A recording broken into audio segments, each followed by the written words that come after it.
একটাই মাত্র মানুষ দুনিয়াতে আছে যার নামের আগে পরে উসওয়াতুন হাসানা আল্লাহ দিয়েছেন। মহত্তম আদর্শ এই পৃথিবীতে একজনেরই।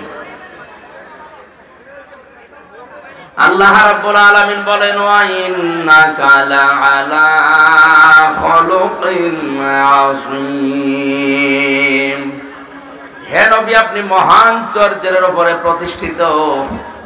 এখানে যারা আলেম আছে তাদেরকে বলছে আল্লাহ আযীম শব্দ দিয়েছেন নবীর নামের শেষে। কোন নবীকে আল্লাহ আযীম শব্দ দেননি। হ্যাঁ, ইব্রাহিম নবীকে, ইসমাইল নবীকে, ইসহাক নবীকে আল্লাহ ডাক দিয়েছিলেন। কাউকে খলিল বলে, কাউকে গোলামিন আলিম বলে, কাউকে গোলামিন হালিম বলে।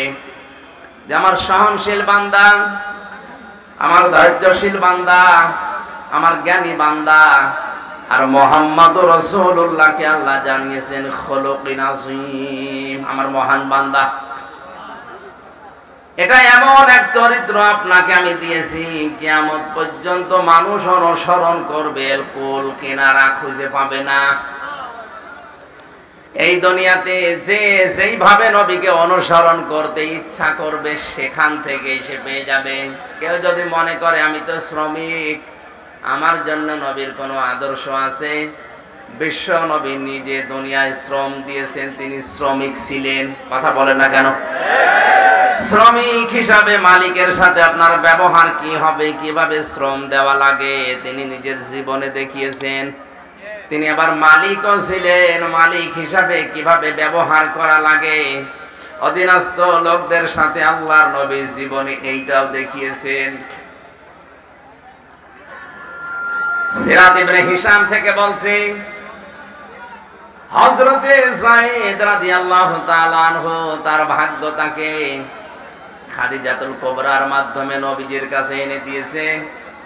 কিছু লোকেরা তাকে বিক্রি করে দিয়েছে বিশ্ব নবীর কাছে। খাদিজাতুল কুবরা বাজার থেকে কিনে, ওই জামানায় গরু ছাগলের মতো মানুষ বিক্রি হতো, বাজার থেকে যায়েদকে কিনে নবীজির খেদমতের জন্য দিয়ে দিলেন। 7 দিন আছেন। যায়েদের পিতা এবং চাচা এসে ডাক দিয়ে বলে, মুহাম্মদ সাল্লাল্লাহু আলাইহি ওয়াসাল্লাম, জানতে পেরেছি আমাদের সন্তান যায়েদ আপনার কাছে আছে, আমি তাকে নিষেধ করব না। আর যদি চিনতে না পারে, যদি যেতে না চায়, আমি জোর করে আপনাদের সাথে দিতেও পারি না। বাবা বললেন, অবশ্যই আপনি যুক্তিপূর্ণ কথা বলেছেন। হযরতে যায়েদকে নিয়ে আসা হলো। ডাক দিয়ে বলে, যায়েদ এদেরকে চেনো? হযরতে যায়েদ বলে, ইয়া রাসূলুল্লাহ, এটা আমার বাবা আর এটা আমার চাচা। বাবা চাচা দুইজনে একসাথে বলছে, সন্তান বাড়ি চলো, টাকা পয়সা যা আছে তোমার সব দিয়ে দেব। তোমার মা কাঁদতে কাঁদতে বেহুশ হয়ে যাচ্ছে, জলদি করো।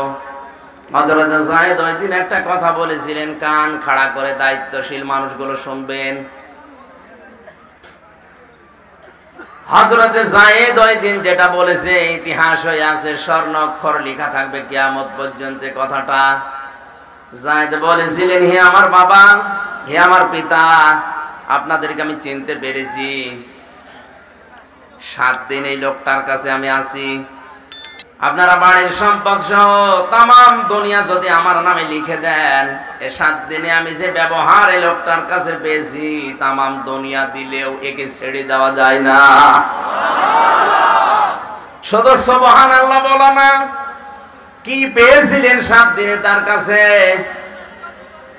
আপনার বাড়িতে যে লোকটা কাজ করে, আপনার অফিসে যে ছেলেটা কাজ করে, পরে গোপনে একদিন ডেকে বলবেন তো যে, বাবাজি তোমারে 20 লাখ টাকা দেব, তুমি কি চলে যাবা? ও বলবে, শয়তান, তোর টাকা লাগবে না, তুই আমারে ছেড়ে দে।